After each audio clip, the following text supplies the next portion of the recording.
Cette réunion de haut niveau a réuni des représentants de plus grandes entreprises minières mondiales, des acheteurs finaux, voire des acteurs impliqués dans les filières d'approvisionnement des minerais en provenance de l'Est de la République démocratique du Congo. La première ministre Judith Suminwa, accompagnée de ses ministres des Mines et de la Justice, a conduit les échanges. L'initiative s'inscrit dans une vision plus large portée par les présidents de la République Félix Tshisekedi. Un plan d'aide avait été annoncé par les présidents de la RDC pour la reconstruction du Nord Kivu et du Sud Kivu lors de la conférence de Paris. Chiffrée à 5 milliards de dollars, la première ministre qui envoie une priorité absolue avec son gouvernement travailler pour créer des conditions politiques, sécuritaires et économiques pour sa concrétisation. Ici donc, il est question de concevoir un système renforcé de traçabilité des minerais de la mine jusqu'à l'exportation. Pour le ministre des Mines, il faut pour la République démocratique du Congo mettre fin à l'hypocrisie entourant le commerce des minerais. On ne peut plus continuer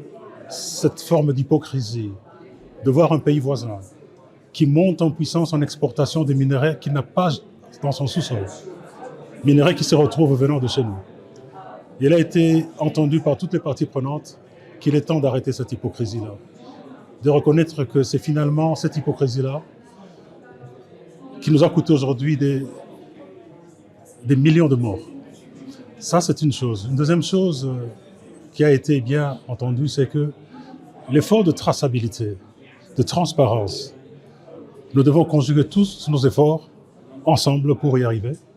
Il y a déjà les standards OCDE, il y a les standards CRGL, il y a les STI-OLTI qui nous assistent, mais nous devons davantage faire des efforts pour que le minerai soit tracé à partir du site minier où il a été extrait jusqu'à sa commercialisation. La rencontre de Genève a constitué une étape décisive à la mobilisation des acteurs clés pour faire des ressources minières de la RDC un instrument de stabilité régionale et de prospérité partagée.